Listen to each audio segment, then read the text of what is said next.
السلام عليكم ورحمة الله وبركاته. وأنا السلام يا دمان دت كان الصومالي ذا كسو قيب قلي حفلة دان حسب مدراتك قبل كسور ميلان يمقالة إسكالستون أيوة سمايان دت الصومالي ذا عش شرفتان. آدي بشرف إيتهاي أما أنا ورن حسب مدراتك شرف إيتهاي إن أنت أنا الصومالية قبل الصومالية ويل الصومالية رج يدمر بأكسو قيب قاتين حفلة دتن. آدي أمهات سنتين. waxaan rajaynayaa cashadii inay ahayd casho wanaagsan oo aad lagu qanco aad baa u mahadsantihiin inaad ka soo qayb gasheen haddana waxaan ka hadlaynaa arrimo yar oo dhowr ah raggan iyo gabdhahan dhinacyada fadhiya oo xisbiga moderaadka ah ayaan hadda idiin dhiibaya oo ku wareejinayaa cashadan waxaa sameeyey xisbiga moderaadka ee gobolka Sörmland iyo degmada Eskilstuna ee waddanka Sweden madaxdii xisbiga baanu ka tirsannahay inteeda halkan fadhida raggan dadkan kale meesha joogan wada xubno ka qaarkood qaarna ay yihiin dadka shacabka magaalada degan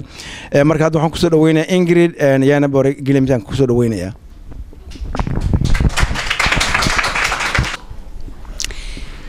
Ja, hej. Jag heter alltså Ingrid Järneborg Glimne och jag finns idag också i landstingspolitiken i opposition därför att det är tyvärr inte vi som styr. Och vi är ju inte nöjda med hur sjukvården fungerar idag. Det är för långa köer. Det är överbeläggningar på vårdavdelningar. Och det gör också att sjuka människor inte får den vård som man behöver.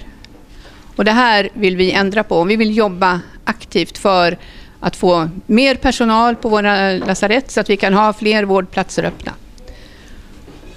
Nu är det ju också så att i det här valet så går landstinget över till att bli region. Och det innebär att landstinget eller regionen i framtiden också kommer att hantera frågor kring kollektivtrafik och kultur och annat. Och jag känner mig hedrad att jag får vara här och prata med er idag och att det har kommit så många. Jag gläder mig över att se att det är så mycket kvinnor också som är här och är intresserade av den politik som bygger Sörmland.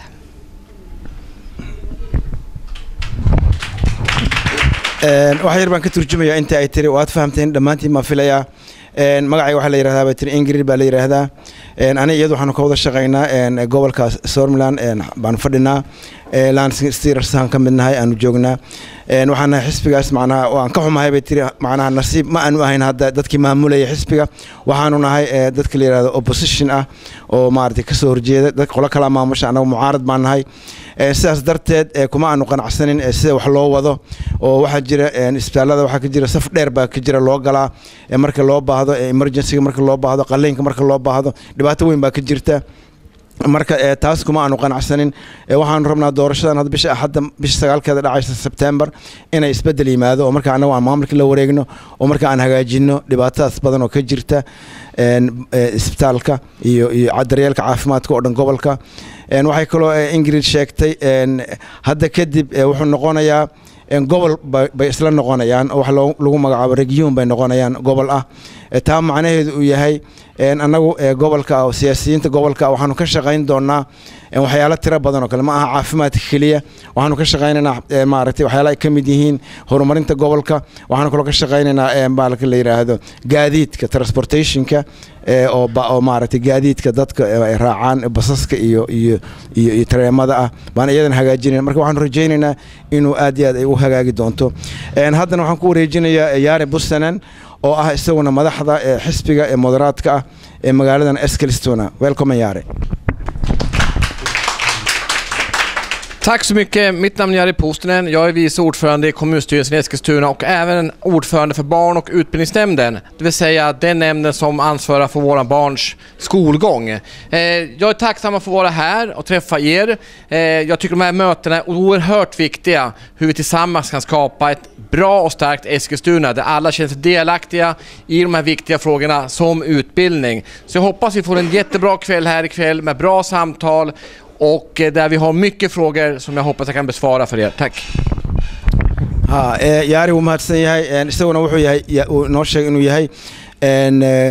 gudoomiyaha ku-xigeenka ee duqa magaaladan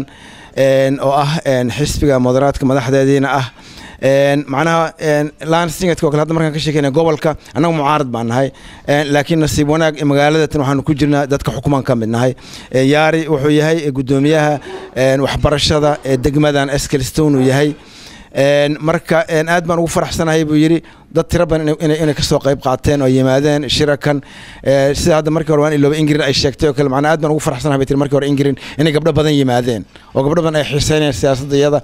macnaha mararka qaar dhibaato waxa ka dhacda gabdhaha Soomaalida macnaha lama arko meelaha maaragtay la isugu yimaado marka aad baan ugu faraxsanahay bay tiri amaantaas gabdhaha idin soo jeesay yaarina sidaas oo kale yiri yaarina saas kulli aad baan ugu faraxsanahay shirarkan oo kale muhiim ah inaynu kulligan ka wada hadalno sida aynu u horumarin lahayn magaalada Eskilstone oo wanaageeda aynu uga shaqeyn lahayn haddana waxaan ku wareejinayaa ninkan kale saaxiibka isaguna ah oo magaalada aanu ka wada shaqeyno madaxda magaalada aan ka wada midnahay oo la yiraahdo Göran Gretfors isaguna his presentation khal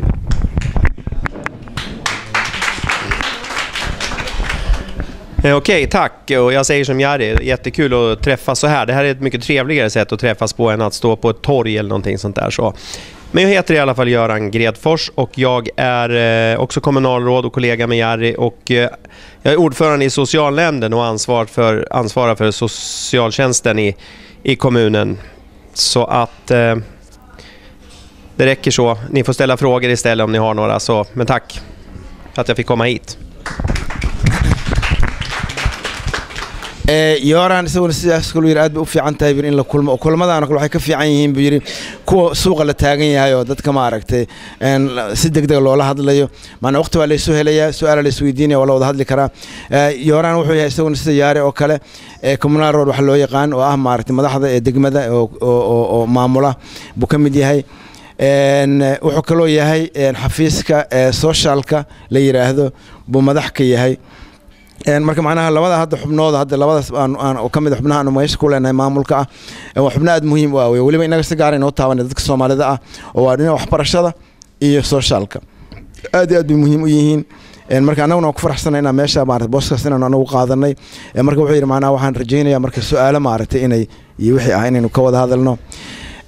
wax yar baan anigu ku soo noqon doonaa haddana waxaan ku soo wareejinayaa laba qof oo kale moderaada oo saaxiibadaya iyaguna oo Soomaali ah oo halkan dhinaca fadhiya oo ninka la yiraahdo Ismaaciil oo ka yimid magaalada Katrina Holm iyo Ilhaan oo iyaduna maartay gabar yar Soomaali ah maana aad iyo aad u dadaalaysa runtii oo maartay aad ugu faraxsanahay inay naga mid tahay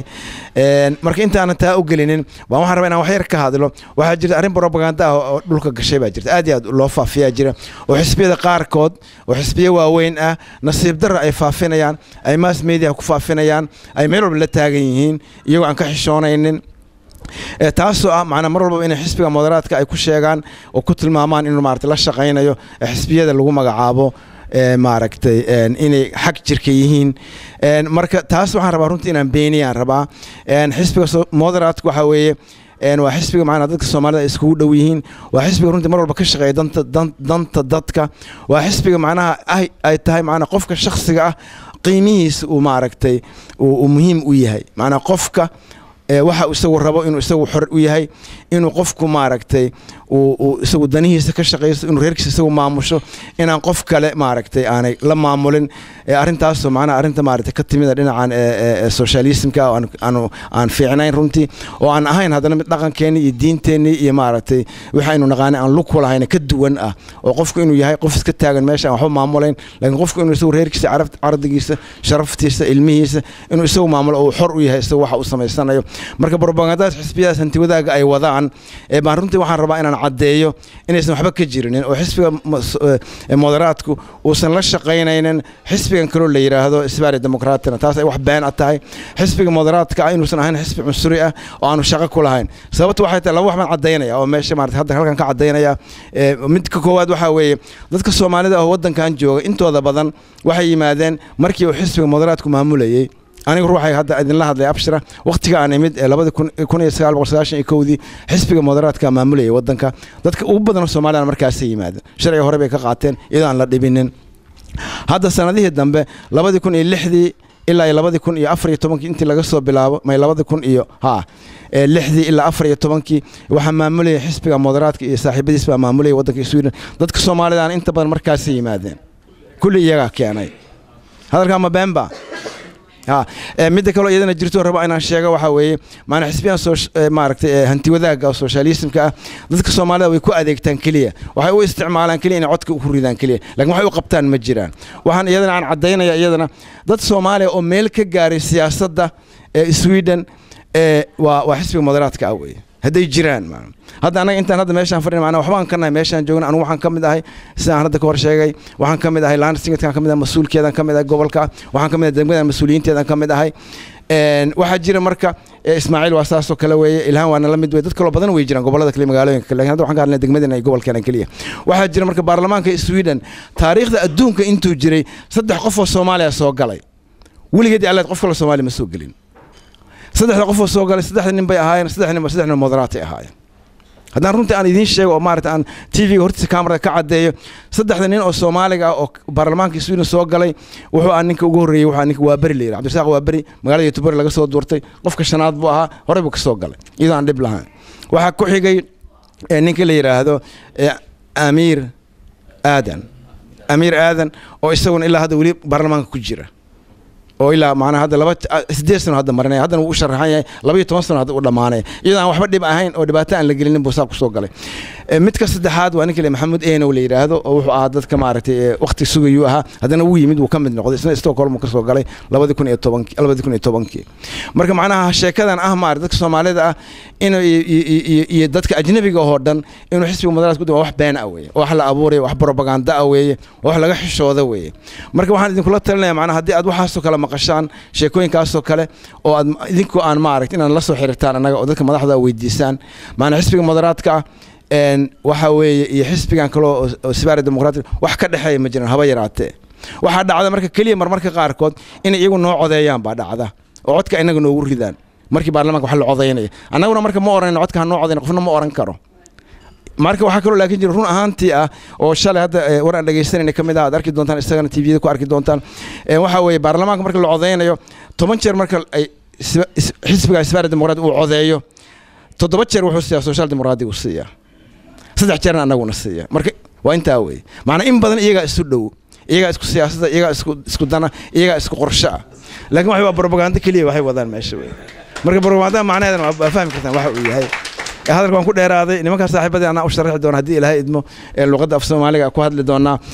يوسك أبشات السنة رلكسم يوه بروتات أمان بروباغندا سومان سبريدن بو لونن سومان سبريدن بو سوشيال ميديا ويوه بروتات أمان سوشيال مودراتن وسومالين سونير varandra att alla människor som har kommit på de senaste åren det var moderater i Sverige när de har kommit alla somalier 2006 till 2014 de flesta har kommit och även en familjeanknytning det var då man har kommit överens med andra partiet liksom. Och sen jag har pratat om att alla somalier som har någonsin kommit in på riksdagen det var 3 somalier och alla var moderater. Väldigt topp är det. Det var Abdirsaaq Waberi och Amir Aadan och sen en till kill från Stockholm. Och det var mitt allt annat som man säger liksom. Jag har sagt bara det. Haddana waxaan hadal ku sii wareejinaya oo sii wadanaya walaalka Ismaaciil isagoon dhowr kalmada ka yimaado waxaan ugu dambeynay siinaynaa gabadha walaasheena oo adabtigaan adeerkaan u nahay oo la yiraahdo Ilhaan ku soo dhaw Ismaaciil.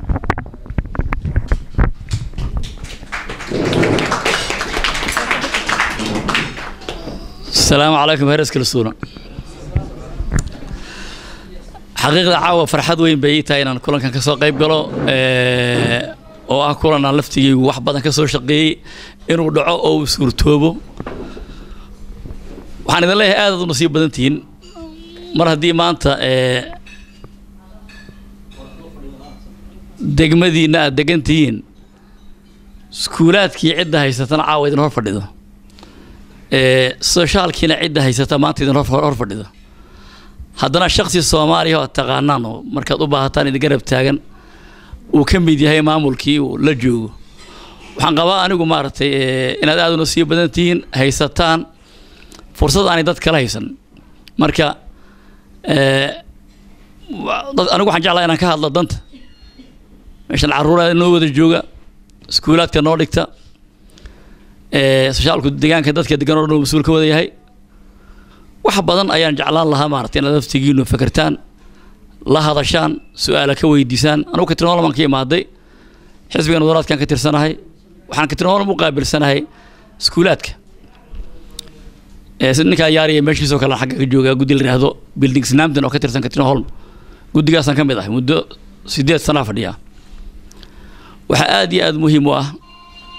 qofku inuu garto uu yaqaano waxa uu u baahan yahay ka maqan isaga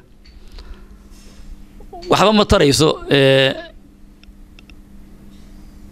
dacaayad qof sheegay dhageysigeeda iyo inaad dhageysato wax media lagu soo qoray oo aanad ogeyn xaqiiqadeeda meesha ku salaysan yihiin haddii wax khaldan aad aragto ee kula khaldan nasiib baad waxaad u leedahay degmadii dad Soomaaliya oo ka tirsan ay kula joogaan afkaaga aad kula hadli karto waxaan aaminsanahay su'aal toos inaad weydiin kartaan marka abshir marka waxaan idin leeyahay heeras kursuur waxaan idin ka rajaynayaa sanadkan hadii Ilaahay idmo in deegaankiinu abshir u wada codeeyo si laftigeedu degmadu ay uga muuqato Soomaalida codkeeda Soomaalida codeysa codkeeda in uu muuqdo wax aad iyo aad muhiim ah oo laga maarmaan ah wax kale uma dhahayo waxaan u leeyahay markaad adigu wax ka leedahay hoggaanka degmada fadhiya ee adigu wax ka dooratay meesha geysay baritu waxaad rabtad weydiin kartaa markaa laakiin cid aadan adigu codkeeda wax ku lahayn marad intuu tagto waxaad weydiisato meesha ma laha inkastoo maanta ka mid yihiin hoggaanka degmada maamula oo maanta ayaga iyo isla maamula xisbi kale misna marka cod awood loo tira badan aad ku joogto way ka duwan tahay marka maartay aad maartay cadad yar ku fadhido waxaan leeyahay nasiib badan leedihiin waxaan idin kugu maada kaliya inaan iraahdo jaaniskan ka faa'iideysta waqti aad wax saameyn ku yeelan kartaa la joogaan ka faa'iideysta saameyn ku yeesha degmadiina iyo gobolka iyo wadankaba anigu Ismaaciil ahaan degmadaas ka tirnool oo ka sharaxanahay gobolka Soomaaliland oo ka sharaxanahay qarankana waa u sharaxanahay laakiin muhiimadii weyn oo ka dagaalamo waa ka tirnool sida hadda abshir uga dagaalamay meeshan iskilsuuna marka isku daya in bulshadiinu dantiina ogaataan khaasatan hooyooyinka ma gabdhaha waxay og yihiin xaqiiqada ka jirta iskuulaadka iyo carruurtooda ka fikira baahida jirto qolada iskuulaadka la xiriira la hadla su'aalo weydiiya waxay idin ka qaldan weydiiya waxaad u baahan tihiin weydiiya marka waa ujeedadii oo kale waxay tahay inaan idin iraado jaaniskan ka faa'iideysto assalaamu calaykum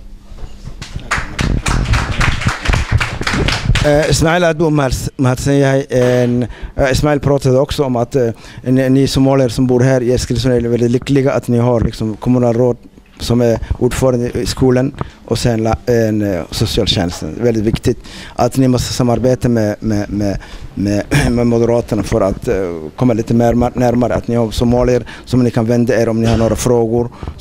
som talar samma språk som ni. Precis som jag sa, ungefär så har han sagt. Ja. Haddana waxaan ku wareejinayaa dhowr kelmadood oo soo dhaweena gabadhan ee walaasheena oo ilhaan ah oo iyaduna dhalinyarada ka mid ah hadda mustaqbalka oo noqon doonta aan rajaynayo mar dhow inay noqoto kuwa hogaaminaya wadanka Sweden iyo sidoo kale Soomaaliya xataa haddii la haydno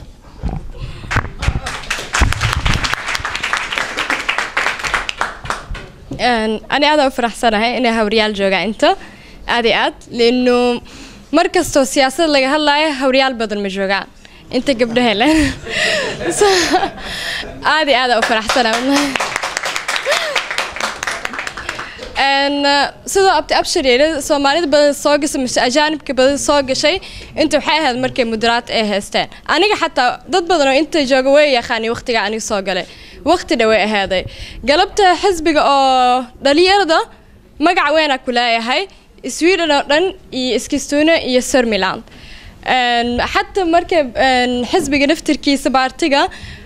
أنا أوجانين مقع كأركي إنه برلمان كجرا ضدك أولي عذاكرة أنا أوجانين إسوجليان إسكستونا فعادي هذا أفرح سنة هاي ويتتكسم في المديرات فريا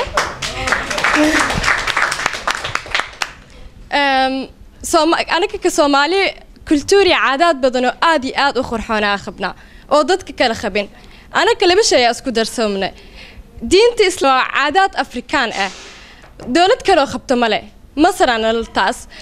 تاسنا آدي أخر حتاها نرفي عنا خبنا عنت معنا خبنا وحياله بدنو آدي في عنا خبنا بس سويدش كوحاس ما أركويان waxay arkayaan dad isdagaalaya mararka qaar waxay arkayaan dad tacliimtii ka baxayaan balaayada Swedish-kan waxa waa mararka qaar mana fahamsano waqtiga wax yar u baahannahay iskoolka sida u dhigana sidooda camal ma ihin ilmahaana waqti ziyaado u baahan yihiin tacliin ahaan dadkii xarbiga ka soo ordeen waqti uma helin iskool waxaas wax yar way ku culustahay inay fahmaan liinu Sweden ma aha dawlad xarbi gashay waxyaalo badan anaga Soomaali u baahannahay in la soombiyo oo laga toosiyo basta ugu muhiimsan waxa waa in anika awarsatiin hadday wax qaldan yihiin hadday isleeyihiin waxa anigu culus iskoolka ilmaha ma u fiicno shaqadii waa culus tahay warsada qofkii mas'uulka ah leesha shaqada culus tahay maxay cunugayga darajaad fiican u keeni waaye taas xaqa u leeyihiin xaqiini barta ee warsada qofni diidi karta male waa mahadsantihiin Ilhan, tack så mycket Ilhan. Du sa väldigt starka ord och vackra ord och jättebra grejer du pratat om. Ilhan pratade om att första att väldigt bra och hon gillade att väldigt många mustrar har kommit här liksom. Hon sa det uttryckligen liksom. Fastrar och mustrar. Och det är ofta saknas de i politiska sammanhang när man träffas då saknar de liksom. Och det kändes liksom att hon har varit lite ensam många gånger kanske. Men absolut jättebra. Det är absolut lyckligt att så många somaliska kvinnor är här idag. Det har nog pratat om att somaliska har väldigt vackra kulturer. Liksom hybrid från arabiska och muslimiska och sen afrikanska liksom, som är sammansatta. Och det finns någon som har det. Bara Egypten kan ha sådana kulturer. När hon pratade att det är viktigt att man måste kämpa hårt liksom, för sina barn för att komma högt upp liksom, när det gäller liksom, politiken och yrkesval och allt annat. Och det är lyckligt att man kan ställa frågor om man inte vet hur man gör det. Och hon pratade mycket också om att man måste själv liksom tacka väldigt mycket för Moderaterna för att hon har kommit inte allt för länge sedan till Sverige. Och sen hon har kommit liksom att hon visste inte om när man har skrivit henne till liksom kandiderade till riksdagen liksom. Hon fick ett papper som man måste fylla på och sen hon fyllde på och sen hon såg sitt namn på valsedlarna liksom. Och jag är väldigt tacksam på det, sa hon. Hon pratade en massa andra grejer och tack så mycket Ilhan. Jag ska fråga folk. Får jag säga en sak? Ja, absolut. Absolut. Ja, ni ska ju veta att nu är hon lite ödmjuk Ilhan, men alltså hon är en av de absolut största tillgångarna vi har i det här partiet här i stan. Och när det gäller för ungdomsförbundet så är hon absolut topp 2 av dem som kämpar mest. Hon är helt makalös, ni ska bara veta vad hon jobbar. يوران wuxuu sheegay macna aad iyo aad waxaan u faraxsanahay gabadha Ilhana waxay ka mid tahay weeri dadka maaragtay mustaqbalka aan haysano hubka waaweyn aan mustaqbalka haysano oo aan maaragtay rabnaa oo aad iyo aad muhiim u tahay marka la yiraahdo hadda ungdomsförbundet baa la yiraahdo MUF la yiraahdo oo ururka dhalinyarada oo xisbigu leeyahay waxay tahay macna qofka ama labada qof ugu sareeyay ku jirtaa buu yiri Yoran aad buu mahadsan yahay hadalka marqulka badan soo jeediyay Jag skulle vilja säga om publiken eller någon av dem skulle vilja säga några ord. Hassan, skulle du? Nej, jag har ingen fråga. Frågor eller om قبل هذه العوضة هدي قف مركب في عناله السؤال هذا مارك وش السؤال إن لويديو أقصى سن شغلة محمد هي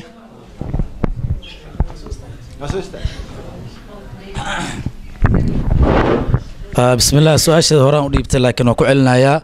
laba wax waarmaan aan ka hadlo mid koowaad oo ah macallimiinta Soomaalida oo ku yar iskoolada hadda iskalastoon oo kale ilaa laba macallin baa kaliya dhiga ee macallinka imaada magaalo kale marka waxaan u maanaanayn ilmaha Soomaalida caawinaad badan bay u baahan yihiin oo iskoolada tan labaadna waxaan u baahanahay xagga shaqada sanadka in la kordhiyo ilaa 3 sano 4 sano 5 sano ilaa qofka dadaalkiisa ilaa uu wada karo intaasan ku soo koobaa maasanta Mohammed han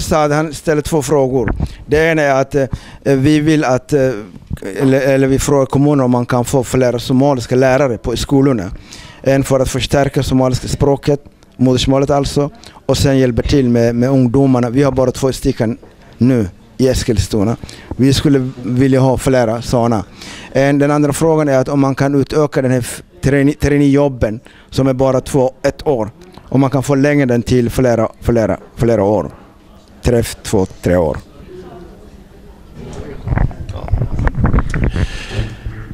Tack så mycket för 2 bra frågor. Vi kan börja med modersmålsundervisningen. Den är ju oerhört viktig. Vi moderater står ju för att ha en väldigt stark modersmålsundervisning, för det är grunden till en bra skola. Det innebär då också att för att kunna erbjuda bra modersmålsundervisning så behöver vi ha bra lärare. Helt klart. Och här är det ju bra att vi har de här samtalen där vi får in de här synpunkterna, hur vi tillsammans skapar en bra skola så att era barn som går i skolan får den bästa utbildningen de kan få för att få ett arbete i framtiden. När det gäller traineejobben så kommer det från staten och de är 1-åriga. Och där kan inte vi på kommunal nivå göra någonting, men vi moderater vill ju ha riktiga jobb.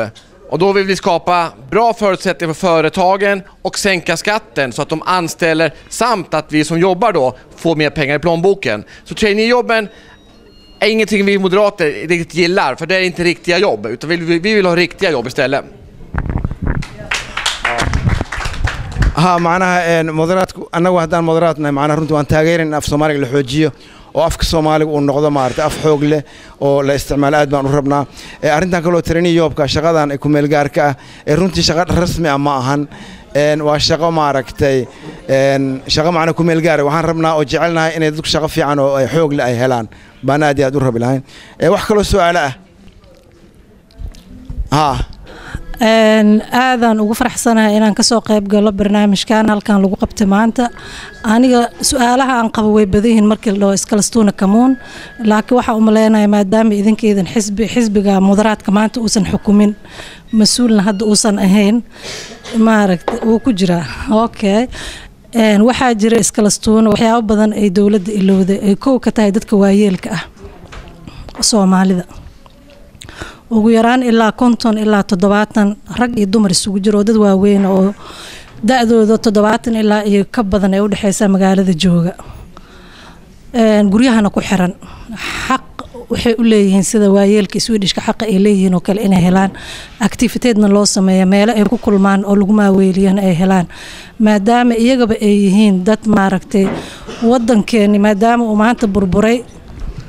dad wadankeeni soo dhisay soona taageera aabayaasheeni hooyooyinkeena ah, maadaama ay halkan joogaan ay xaq u leeyihiin sida waayeelka Swedishka ah xaq ay ku leeyihiin meelo loo qabtay ay tagaan activity ay ku sameeyaan, ku kulmaan, ku sheekaystaan. taas macnaha waxaan u arkaa in la ilaaway dadka Soomaalida ah iyo caafimaadkooda in la ilaaway. Centraladana ay dhibaatooyin badan ka haystaan, guryaha haddii noqotona dhibaatooyin badan ay ka haystaan. Marka taa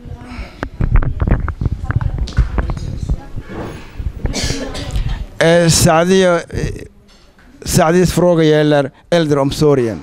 Det finns väldigt många somalier, 112 personer som är mellan 65 och äldre, som, eller 75, 65, 85 och sånt som behöver hjälp, som bara sitter hemma och gör inte så mycket. Och sådana personer skulle behöva att få sina rättigheter precis som alla andra, gå ut och allt vad det handlar om. Vad kan ni göra om ni kommer att vinna valet den här gången också? Ja, hon sa, jag pratar inte om äldreomsorgen utan aktiviteter för de äldre människorna. Det finns för övrigt till exempel den här biblioteket i Fröslunda, och då man stänger klockan 4 ibland, och ibland de är stängt hela dagarna. Då kan man, vad kan man göra med? Okej, nu då förstår jag frågan lite bättre. Men nu är det så här att i Fröslunda, där ni vet socialtjänstens gamla, om vi tar Fröslunda nu som ett exempel, så i socialtjänstens gamla lokaler där håller man ju på, och det tar väldigt lång tid som ni förstår, har märkt. Men där kommer det bli ett allaktivitetshus så småningom när alla turer är klara, som ska liksom verkligen skapa tillfällen för alla människor och kunna ha en sysselsättning, en meningsfull fritid just i Fröslunda. Det finns ju flera områden än Fröslunda som vi skulle behöva göra det här, men i första hand är det Fröslunda som gäller. aad baa hadda ugu faraxsanahay in su'aasha si fiican aan u fahmay. Macnaha waxaa jira meeshan Fröslunda hadda laga hadlayo, waxaanu samaynaynaa hadda lagu camal jira in la sameeyo in laga dhiso guri weyn oo all activity leh, wax walba lagu sameeyo. guriga weyn marka ay noqdo macnaha meel maartay foreninada yimaadaan ururada yimaadaan dadkii isugu yimaadaan oo activity shaqo badan lagu qabto taasaan waxaan rabnaa inaan sameeyno yiri marka Forestland kaliyana ma ana waa magaalada daafaheeda kale oo dadku ay degan yihiin inaan guryahaas kale ka sameeyno all activity la yiraahdo baan doonaynaa yiri marka inta hadaan uga gudubno su'aal kale waa iska soo dhamaynayna hadii Ilaahay idmo Bashiir xaga u soo gudub kom halkan ka nink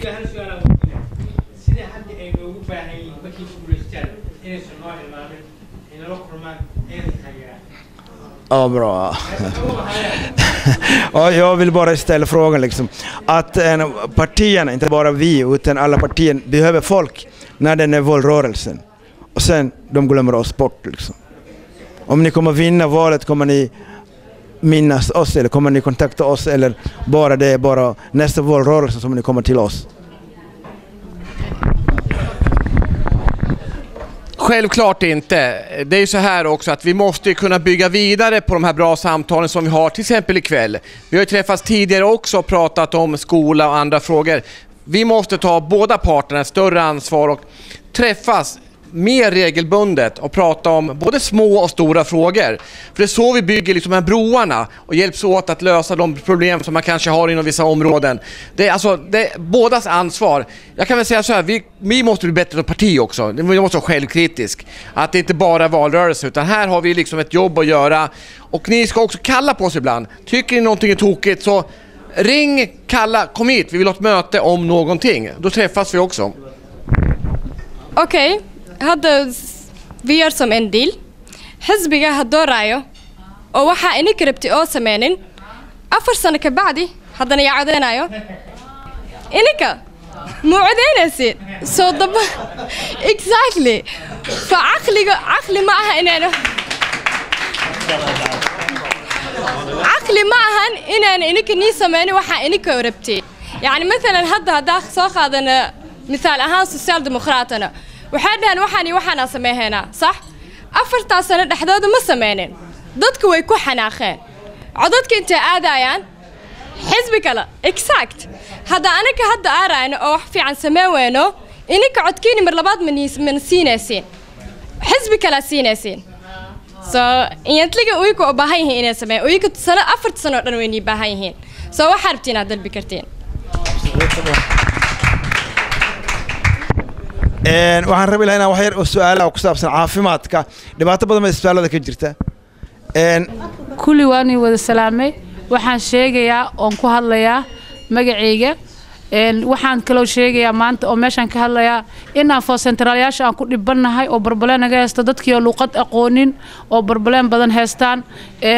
meel kasta aad dhigteen dad oo anaga aan luqadaheena haysanin xataa Swedishka xataa aan ahayn carabta u badan tahay anagana waxba aan noo qabanina maalin kasta hana la doorto markii 4 sano laga soo wareego hadda waan dooro doonaa laakiin waxaan jecelnahay wax badan inaan noo qabatiin oo wax kasta imaadaan Vad kommer ni göra vad kommer ni göra åt det här problemet som finns på sjukvården om ni kommer vinna valet om ni hjälper er och gör allt vad vi kan göra för att komma till makten vad kommer du göra Ingrid Ja, vi moderater vi vill ju att det ska finnas fler alternativ också i sjukvården och att man ska kunna ha enkla snabba lösningar in i vården. Att man inte ska behöva köa för alla delar. Vi tycker också att man kan ha såna här lätta mötesplatser för sjukvården där man lätt kan komma till exempel i ett affärscentrum eller någonting sånt. Att man kan gå in och kunna träffa en sjuksköterska, kanske en läkare och sen få ordination för vidare delar om det är allvarligare, att man då kanske behöver uppsöka sjukhus eller en större vårdcentral för provtagning. Men det finns mycket man kan göra här och mycket kan man också göra genom en digitalisering, alltså att man gör mycket saker över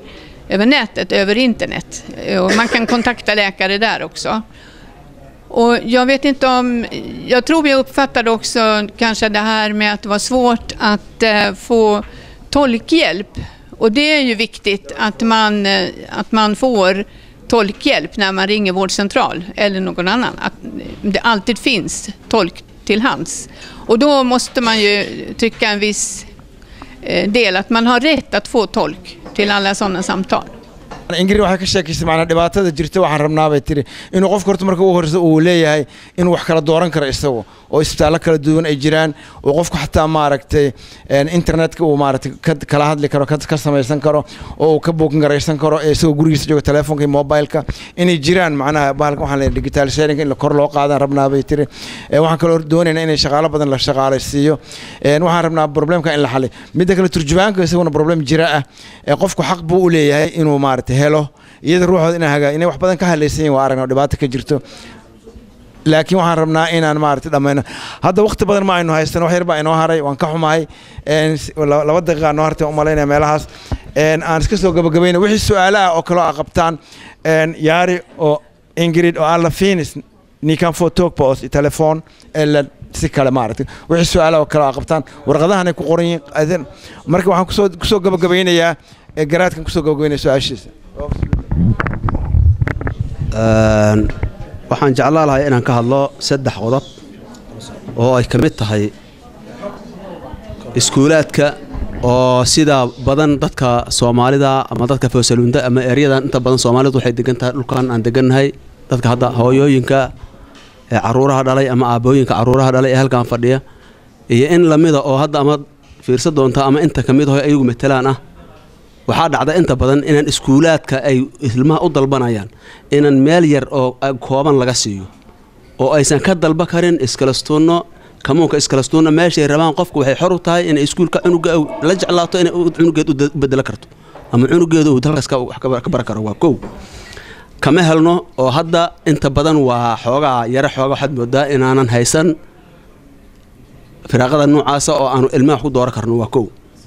taas dhibaataan ku qabnaa san jecelahay in badan oo hadda waalida oo meeshaan fadhinaan way ka warqabaan waa koow talabaad waxaan rabaa sharciyada dadka dhalashada qaadanaya ee dalka Sweden soo galay ee inteenaan meesha fadhida kamida waa lagu adkeeyay in badan ayay hadda waxaad moodaa in dadku ay yihiin sida 2006 laga sheegay ee sharciyada laga cishanaya dadka sharciyada qaybta dhalashada dadku ay qaadanayaan ama midborskapka waxa qaybta la yiraahdo oo dhalashada ah dadku inta badan waxaad arkay qof 20 bilood ama 22 bilood suge markay 8 sano buuxisay hadan soo qaato anoo kale 2016 bishii 12 midborska aan xiraystay anigoo dhameeyay intaas aan 8 sano anoo gadaal marsh saakay uu soo dhacay waa xisaabi kartaa marka inta u dhaxaysa waxaan jeclaa marka inta kaleeta waxaan jeclaa gabar walaashay aad ka dhawaajisay qaybta lookalada waxaan hadanahay jinsiyadda aan anagu halka anagu fadhina saakay waxyaalaha aan dadkan amna lamida ama jinsiyadaha lamida waxay xaq u helaan anagu kama helna iskala suuna xaqiiqatan waxaanan uga helin xagga lookalada oo kaleeto xagga maaragtay sheeg dadku ay isugu soo baxaan oo isku arkaan oo kaleeto hadda waxa maanta kalifaysa inaan meeshan yartaa aan isugu nimaadno ama isku wareysano inaanan lookal lahayn anagu oo aanan joys qaada karin marka waxaan jeclaan lahaa xisbiga waxa uga qorshaha intaas dhibaatada aan qabno in wax nooga cadeeyaan garaadku han pratade om några frågor valfriheten som gäller skolorna att ni sa att ni är parti för valfriheten att man får välja vad man vill i stort sett men vi som bor i Fröslunda kan inte välja skolan det blir väldigt trångt och jobbigt och vi får inte vi fick inte liksom den skolan som vi skulle vilja. Det var en fråga. En annan fråga var den här lokalen. Vi har väldigt problem med vi somalier kan inte få den rättigheten som vi har för att få lokaler till föreningarna och äldreomsorgen. Man har pratat om äldre människor som är lite sysslolösa och inte gör någonting. Och sen att vi träffas i den här lokalen idag trångt visar att vi inte har några lokaler själva som man kan bjuda in partierna, politikerna. Det är en tecken på att vi inte har den. Och sen han pratade om migrationsprocessen, att man måste snabba på processen när man kommer bli svensk medborgare. Själv han sa att väntade i 2 år för att bli svensk medborgare och det fick han idag, i morse kom beskedet. Men han väntade 2 år.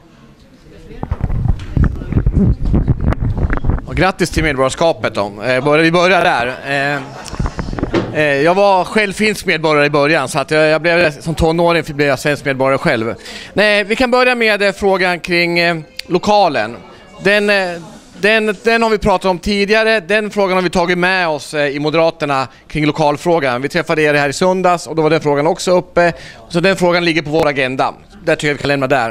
När det gäller fritt skolval, det finns i Eskilstuna. Alla barn har rätt att välja vilken skola du vill i våran kommun. Men idag är det fullt i våra skolor. För det är så här också att alla barn har en anvisad skola utifrån vart man bor, så har man en skola som man har garanterad.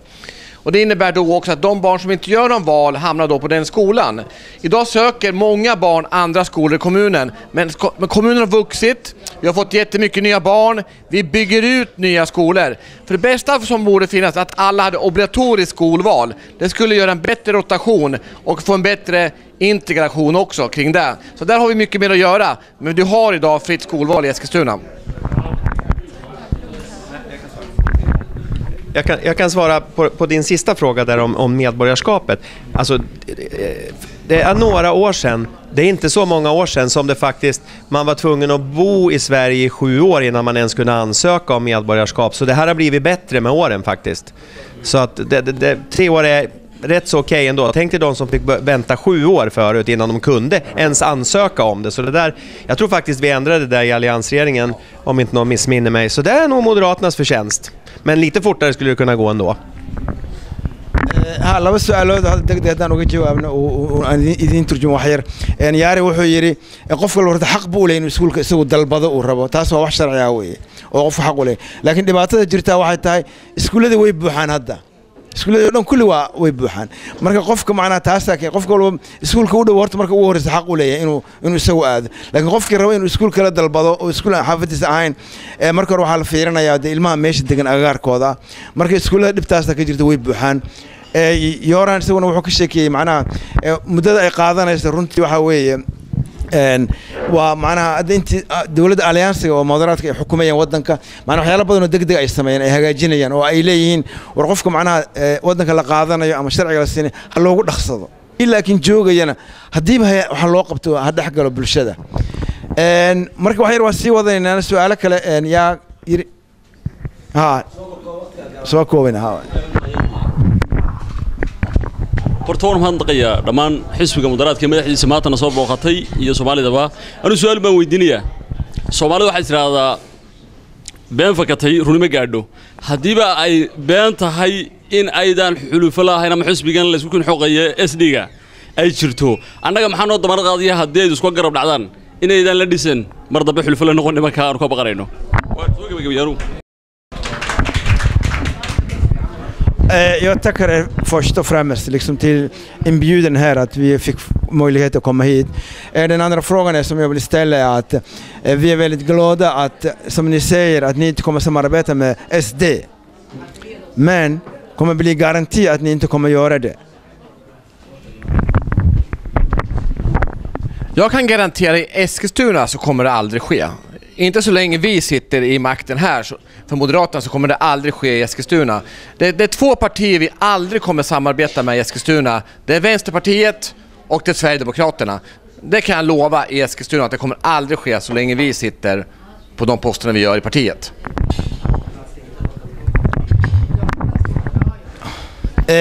wuxuu yiri yaari magaaladan aanu joogno Eskilstuna ku balan qaadin inaan la shaqeynayn buu yiri laba xisbi waligeed lama shaqeynayno iyo ogaan hadda ogaado yiri xisbiga Venstre Partiga oo markiisa hore ka yimid shuuciyada ka yimid macnaha oo ka maran lama shaqeyn macnaha labada xisbi isku mid anaga agteeda ka yihiin xisbigan macnaha la yiraahdo Sverigedemokraterna iyo Venstre Partiga labada midna lama shaqeyn oo idin balan qaadi karaa yiri hadda maana marna wixii kale imaanay yeelkadooda landstinget Ingrid kan garantera också. Ja, vi har absolut inga tankar på att samarbeta med SD-landstinget heller. Så nej. Ignesta spelar ju ingen roll här, men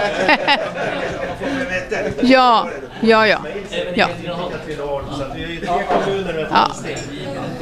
Så vi är inga SD-fans. absolute hos oss macna anaga wax SD jecelna uma jiraan waxay ka timid Ingiriis magaalada Geneesta la yiraahdo oo iyadana gobolkeena ka tirsan oo iyadana ay meesha siyaasi ka madaxda ka jirta marka gobolkiina waa ballan qaadinaa bay tiri degmadiina waa ballan qaadinaa Katrina Holm Ismaaciil baajo anagu macna moderad hadaan nahay macna nimanka wax naga dhaxay ma jiraan waa ina ogaataan laakiin hal mid kale ogaada iyadana Venice Party waxba naga ma dhaxayna iyagana ha macna warka war cad weey Venice Party iyo SD midna wax naga labada isku mid weey laba xisbi wax kuma kala duwana بسم الله waxaan rabaa inaad u sheegtid su'aal muhiim ah ilmaha Soomaalida ah in lagu xadgudbay oo ilmo badan la qaatay oo ilaa hadda aan yaani laga daba tagin hadday ku guuleystaan arintaas maxay ka qaban karaan ilaa haddana ilmihii la qaatay lagama daba tagin lagama soo celin haddii ay dhacdana in ilmahaas qof kale Soomaali ah loo dhiibay inta ayaga qaadan lahaayeen salaam En bra fråga om Göran. Det finns väldigt många somaliska barn som är omhändertagna. Och väldigt många vet man inte var de är någonstans. Och det skulle vi veta liksom att ta reda på vad händer med dem och hur var de har varit någonstans, var de har hamnat någonstans. Och sen, även om de kommer hamna till någon annan familj, skulle kunna vi vilja att de hamnar i somaliska familjer. Ja, det var ju en fråga till mig. Det kan jag ju lätt säga. För det första så ska jag ta bort myten att det är många somaliska barn, för det är det inte. Vi har väldigt, väldigt få barn överhuvudtaget omhändertagna, som det heter enligt lagen, i Eskilstuna. Och jag tror att det är cirka 35. Och det är ganska lite, för vi har ungefär 900 ärenden i socialtjänsten aktiva hela tiden. Och nu är det så här med svensk lagstiftning, det här blir lite allvarligt. Om man måste gå så långt så att man omhändertar ett barn, då har det gått så långt så att, ja, alltså det är, jag vet inte hur jag ska säga, men det har gått mycket, mycket, mycket allvarligt. Vi undviker i absolut möjligaste mån att ta de här besluten, för det är ett av det svåraste beslutet man kan ta, att verkligen inskränka på föräldrarnas. Men nu ska jag ta lite om lagstiftning. Det blir lite långt det här, men man ser alltid till barnets bästa. Lagstiftningen bryr sig egentligen inte dugg om föräldrar. Man kan säga på uttryck så här, lagstiftningen skiter i föräldrarna, utan det är alltid barnet som går först i första hand. Och sen det här med att man inte vet vad de är. I mig veteligen så är det bara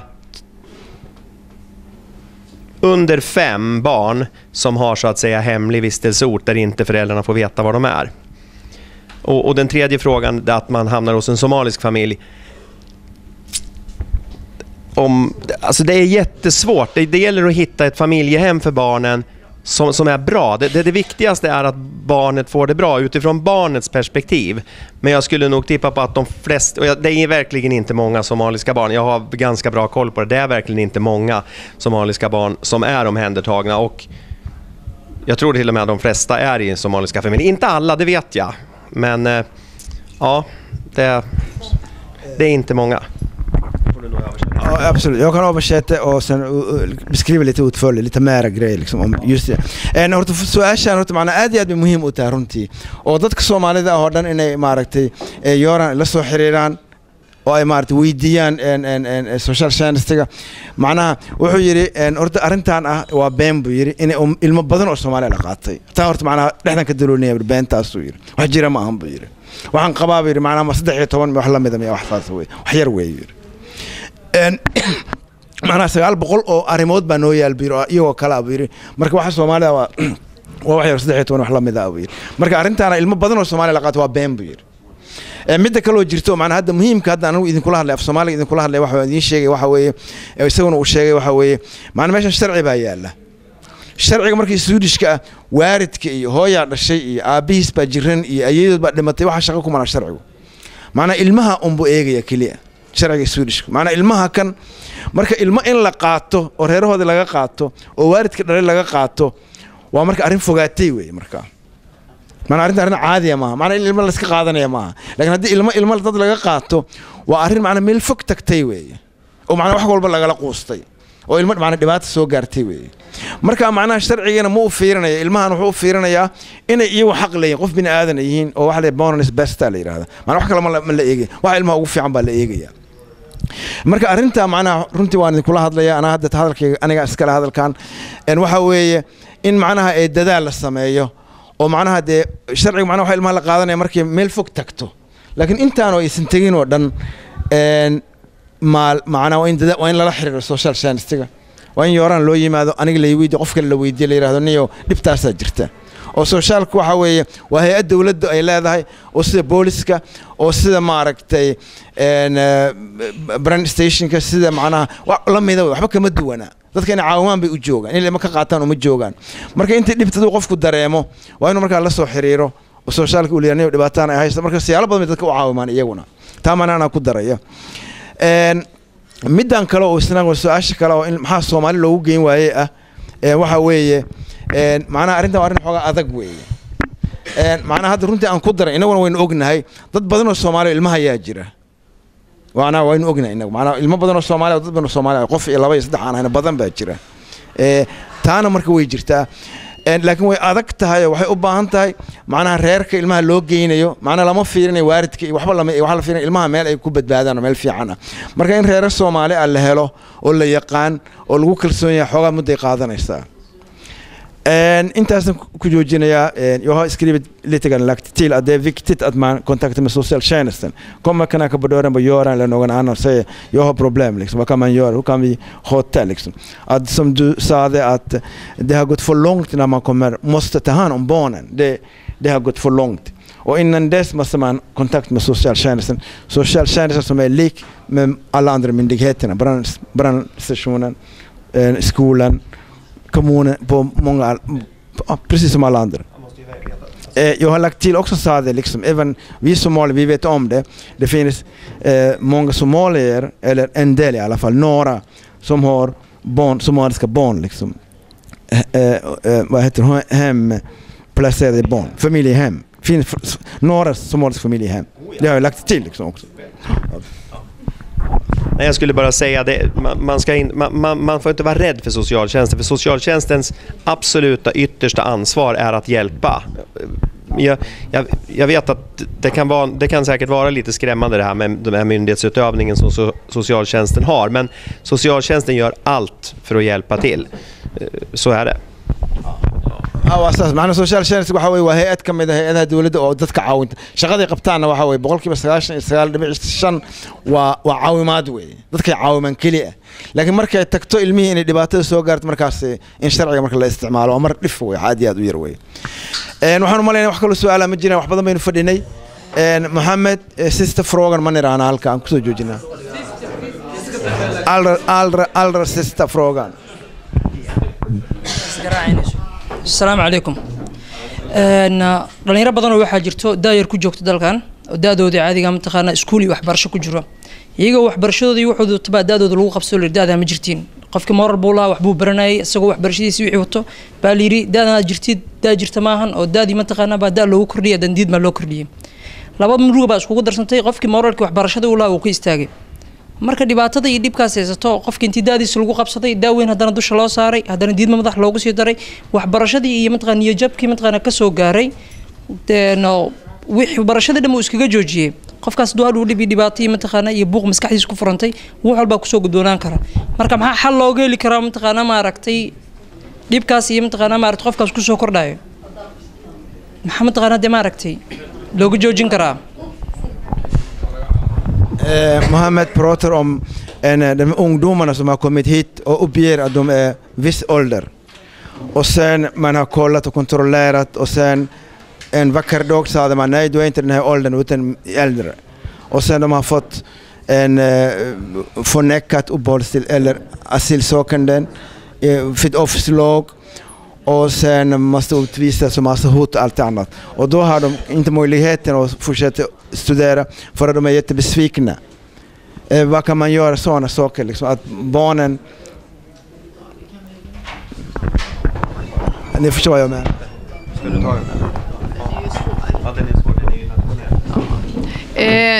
Den här frågan är ju väldigt svår.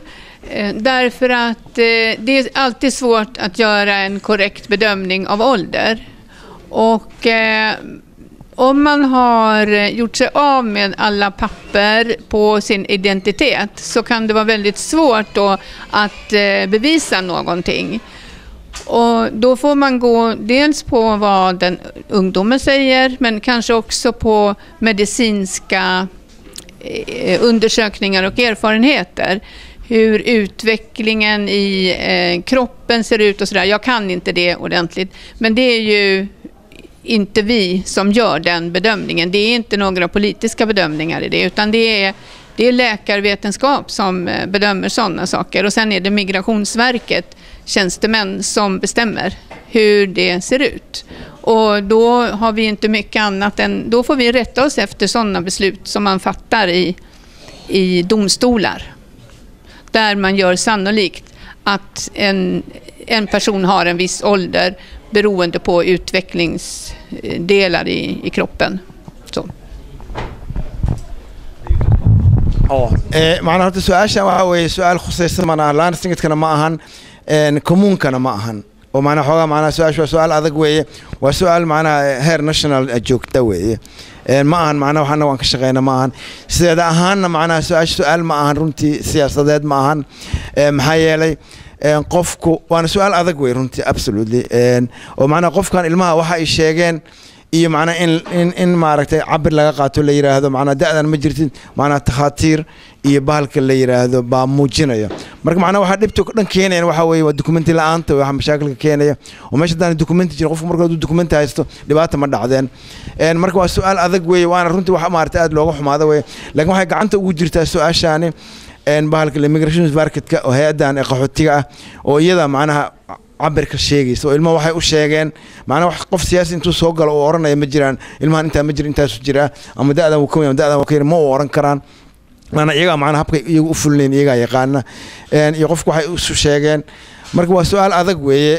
laakiin waxa weeye waan ogaanaynaa haddii maartay loo baahdo si baaritaan ma sameynayna waana ka jawaabi doonaa haddii lahayd